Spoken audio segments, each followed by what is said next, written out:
The Umbral Concordat had conquered 41 worlds across 3 centuries of expansion, and it had learned, somewhere in the first handful of those conquests, that a surrender broadcast well staged was worth more to the Concordat's continued dominance than the conquest itself. Territory secured obedience from one world. A surrender ceremony, transmitted live across the Concordat relay to every signal-connected system in Concordat space, secured obedience from all 40 of the others simultaneously, by reminding each of them, in vivid and humiliating detail, exactly what resistance eventually cost. Autarch Nirath Vantos had personally approved the staging for Earth's ceremony, and had taken, by the account of her own senior staff, unusual personal interest in its production. Earth's brief, costly resistance during its first contact with the Concordat had made it, in the Autarch's own words, a useful lesson if handled correctly, and an embarrassing precedent if handled poorly. She intended to ensure the former. The full ceremony protocol, Proconsul Yeva Sarkin told her staff, 3 days before the scheduled broadcast, reviewing the production plan with the exacting attention she brought to every ceremony she had staged across a decade of Concordat service. Earth's delegation formally acknowledges Concordat sovereignty, on camera, broadcast live across the full relay network. No edits. No delay. The Autarch wants every allied and conquered world watching in real time, so there's no possibility of the moment being characterized afterward as anything other than exactly what it was. Admiral Doran Vesk, commanding the modest fleet presence stationed above Earth to ensure the ceremony proceeded without incident, harbored a private skepticism about Earth's cooperation that he had, until this point, kept largely to himself. Their resistance during the initial contact was considerably more capable than most conquered worlds manage, he noted, reviewing the security posture with Sarkin the evening before the broadcast. I would prefer a somewhat more substantial fleet presence than the ceremony protocol currently calls for. The ceremony protocol calls for a modest presence specifically because a modest presence photographs better, Sarkin said. A ceremony surrounded by an overwhelming fleet reads as a species crushed by force. A ceremony conducted with only a token military presence, willingly attended by the surrendering world's own leadership, reads as a species accepting the inevitable on its own terms. The second version is considerably more persuasive to the other 40 worlds watching. President Aiden Okafor's delegation arrived at the designated ceremony platform, a modest orbital station positioned specifically for the broadcast, chosen by Concordat production staff for its clean sightlines and symbolic proximity to Earth's own visible disk in the background, with an outward composure that gave Sarkin's production team no indication whatsoever of what the delegation actually intended to do once the broadcast began. They understand this is being carried live to every Concordat-connected world, Sarkin confirmed with her communications staff, moments before the scheduled transmission window. No delay buffer. No edit capability once we're live. Exactly as the Autarch specified. It was, in retrospect, the single detail of the entire ceremony's design that would matter more than anything else that happened that day. The absence of a delay buffer had not been an oversight the Concordat's production staff regretted, because they had never considered it a vulnerability worth guarding against. No conquered world, in 3 centuries of staged surrender ceremonies, had ever possessed the technical capability to interfere with a broadcast originating from Concordat-controlled infrastructure, transmitted across a relay network the Concordat had spent generations hardening against exactly that kind of interference. Dr. Milo Andrade had spent the 4 months since the ceremony's announcement working from a different assumption entirely, that the relay's hardening had been designed against attacks from outside its architecture, and had never seriously accounted for an attack originating from a delegation the Concordat itself had voluntarily connected to its own broadcast infrastructure, on the Concordat's own chosen platform, at the Concordat's own explicit insistence on a live, unbuffered feed. They're going to hand us direct access to their own network, Andrade told Chief Communications Officer Layla Farrow, 4 months before the ceremony, presenting a plan that had begun, in its earliest form, as a theoretical exercise neither of them had initially expected President Okafor to actually authorize. Every prior interference attempt against the relay has come from outside the system trying to break in. Nobody's ever tried this from inside, because nobody's ever been invited inside the way this ceremony is about to invite us. Farrow, whose background in Concordat signals interception long predated the war, had spent those same 4 months refining the technical execution, a compact interception and override device, disguised within equipment the ceremony's own production requirements would require the delegation to bring regardless, capable of seizing control of the live feed at its source and redirecting the relay's own broadcast infrastructure toward content of Earth's choosing, for as long as the seizure could be maintained before Concordat engineers identified and severed the compromised connection. The technical part is the easier half, Farrow told President Okafor, in the final briefing before the delegation's departure. The harder part is what we do with the access once we have it, and how long we can realistically expect to keep it before they cut the feed entirely. What Okafor's delegation intended to broadcast, once the seizure succeeded, was not a defiant refusal to surrender. A message Pharaoh's own analysis suggested the Concordat's engineers could sever from the feed within seconds, containing the damage to a brief, easily dismissed interruption. It was something considerably more difficult for the Concordat to contain quickly, a compiled record, gathered over months by a quiet network of sympathetic contacts across several of the Concordat's own conquered worlds, documenting suppressed uprisings, hidden casualty figures, and internal dissent within the Concordat's own governing structure that the Autarka's ceremony broadcasts had never once been designed to acknowledge existed.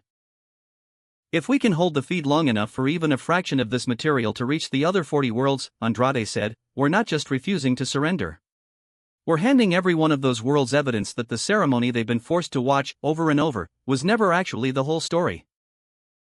Admiral Renata Kessler, commanding Earth's own covert fleet reserve, built quietly in the years since first contact, positioned now at the edge of long-range sensor detection from the ceremony platform, understood her own role in the plan with a clarity that carried real risk attached to it. We're not there to win a battle, she told her senior officers, in the final briefing before the ceremony. We're there to buy Layla and Milo as much time as we possibly can, for as long as it takes that broadcast to matter. If that means taking losses to protect a signal instead of a system, that's the mission.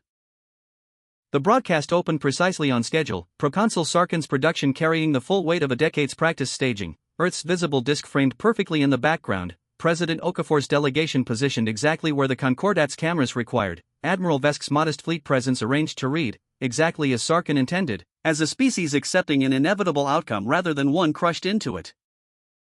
President Okafor, Sarkin's own on-screen narration intoned, in the formal cadence the ceremony protocol specified, you stand before the assembled worlds of the Umbral Concordat to formally acknowledge Concordat sovereignty over Earth and its territories. Please proceed with the acknowledgement. Okafor stepped forward to the designated position, and for a moment Sarkin's production staff would later replay obsessively, trying to identify the precise instant everything went wrong appeared to be exactly the compliant figure the ceremony required. On behalf of Earth, Okafor said, I would like to address every world currently watching this broadcast. It was, technically, precisely the opening line the ceremony protocol specified. What followed it was not. At the exact moment Okafor began speaking, Pharaoh's interception device, embedded within production equipment the Concordat's own technical staff had cleared for use on the platform 3 days earlier, seized control of the live feed at its source, severing Sarkin's production booth from any ability to cut or edit the transmission Andrade's team had spent 4 months preparing. The image that reached every Concordat-connected world in the galaxy, in place of Okafor's expected acknowledgement of sovereignty, was instead a compiled record considerably harder to dismiss. Documented footage of suppressed uprisings on 3 conquered worlds the Concordat's own broadcasts had never once mentioned occurred, internal casualty figures from Concordat military engagements that public Concordat records had listed at a small fraction of their actual scale, and a final section, the piece Pharaoh and Andrade had debated longest whether to include a recording, obtained through a sympathetic contact within the Autarka's own administrative staff, of Vantos herself, in a private briefing years earlier, describing the ceremony broadcasts explicitly as theater, not truth, and considerably more useful to Concordat stability than truth would ever be. Sarkin, watching her own production feed hijacked in real time from the booth, gave the only order left available to her. Cut the transmission. Now. Full emergency severance. The severance took considerably longer than Sarkin's own engineers had ever anticipated needing, because nobody within the Concordat's technical infrastructure had ever built emergency protocols for a seizure originating from equipment the Concordat had itself cleared and welcomed onto the platform. By the time the feed was finally cut, 6 minutes and 11 seconds into the broadcast, Andrade's compiled record had reached every one of the Concordat's 41 connected worlds in full. Admiral Vesk's response to the hijacked broadcast was immediate and, by the ceremony's original modest security posture, considerably under-equipped for what he now believed the situation actually required. Full alert, he ordered his own limited fleet presence. Secure the delegation platform. I want every member of that delegation in custody before this becomes anything worse than it already is.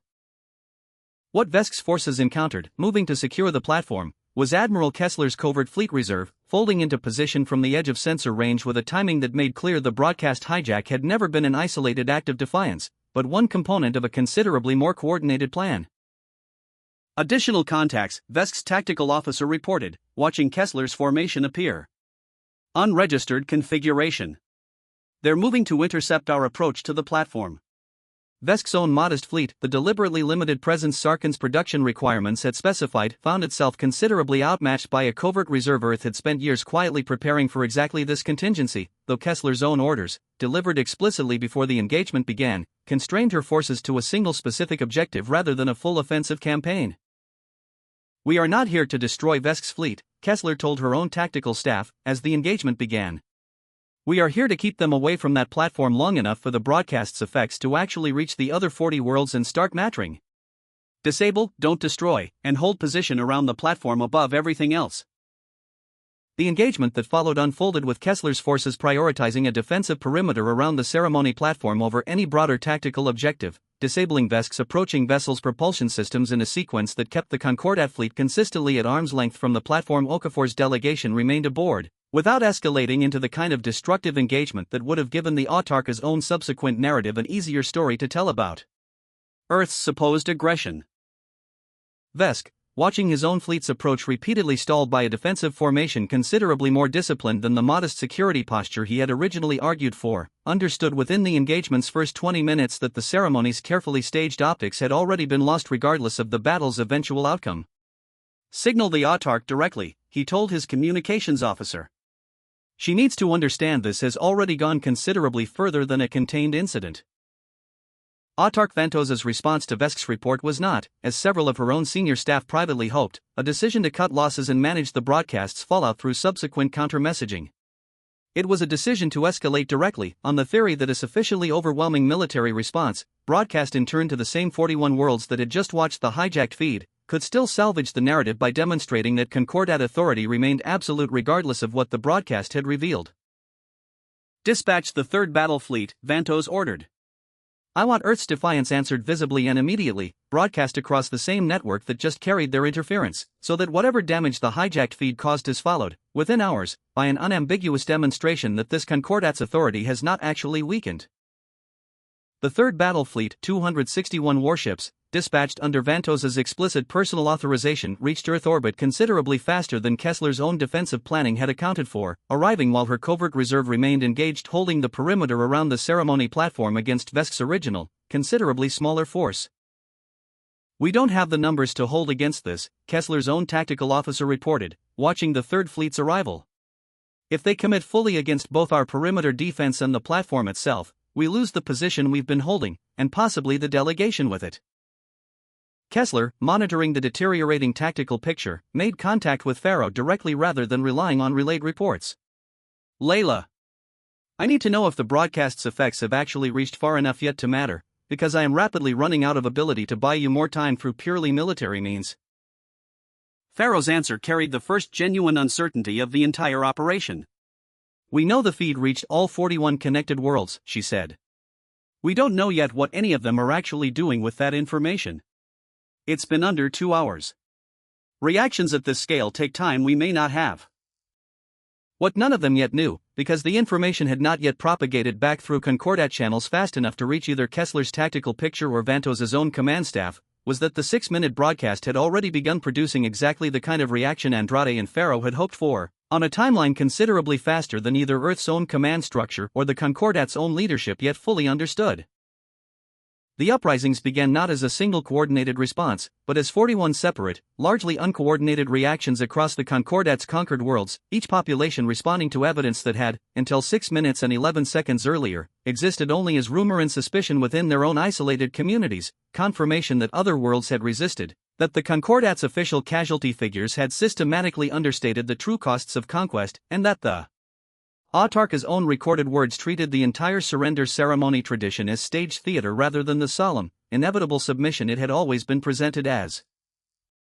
On 3 of the Concordat's most heavily garrisoned conquered worlds, local resistance networks that had spent years operating in careful, isolated secrecy, uncertain whether their own efforts represented anything beyond scattered, hopeless defiance, moved within hours of the broadcast to coordinate open action for the first time, drawing directly on the confirmation the hijacked feed had provided that they were not, as Concordat propaganda had spent years insisting, alone. Vantos, receiving the first reports of coordinated unrest across multiple conquered worlds simultaneously, found herself confronting a crisis considerably larger than the single defiant delegation orbiting Earth. How many worlds, she demanded of her own intelligence staff, are currently reporting active unrest?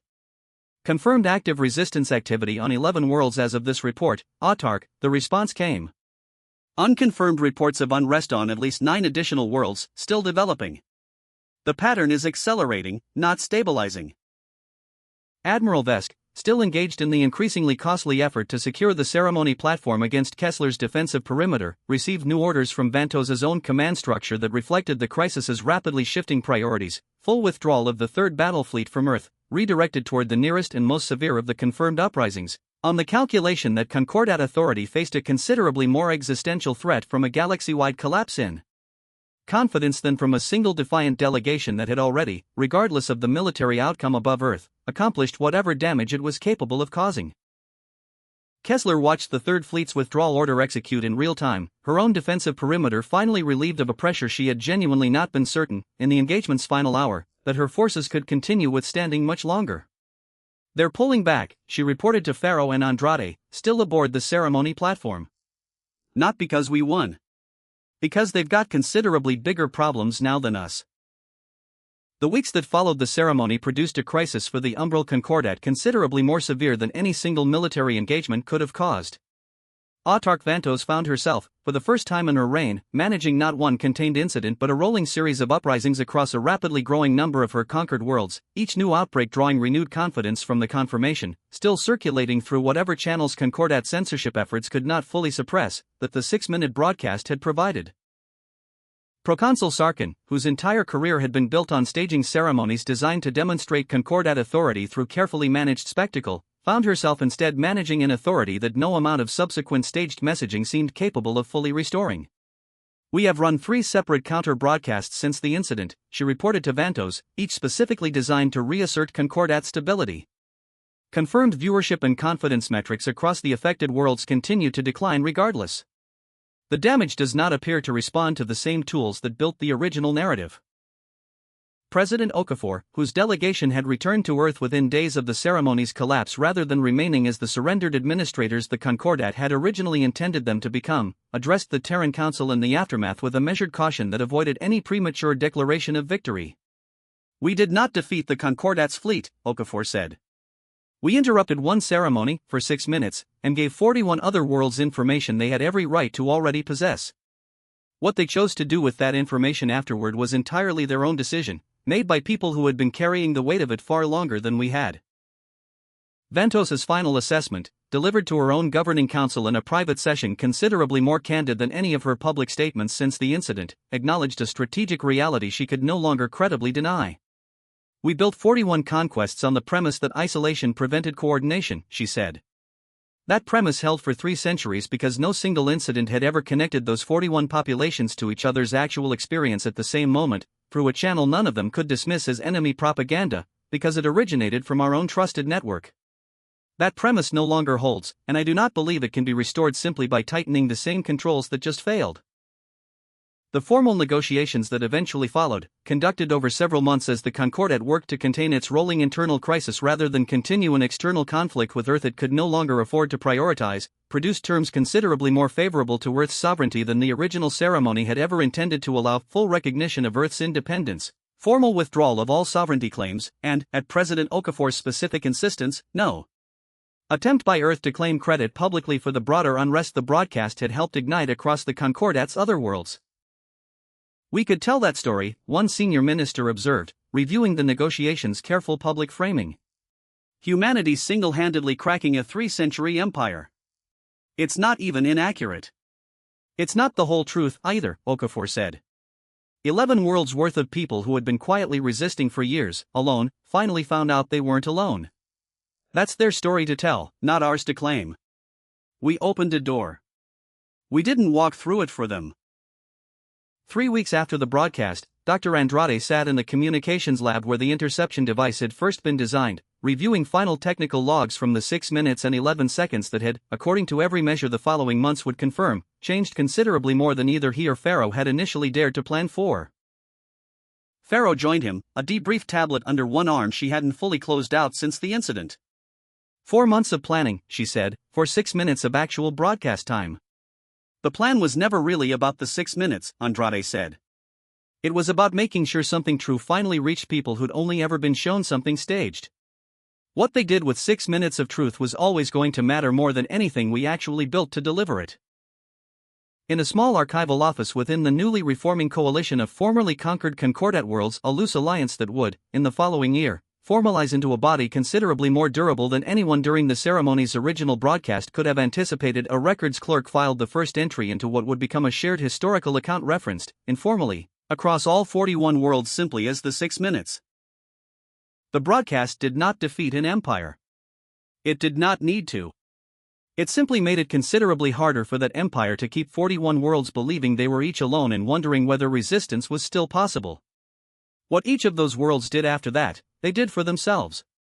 No one who lived through it ever forgot exactly where they were when the feed cut over.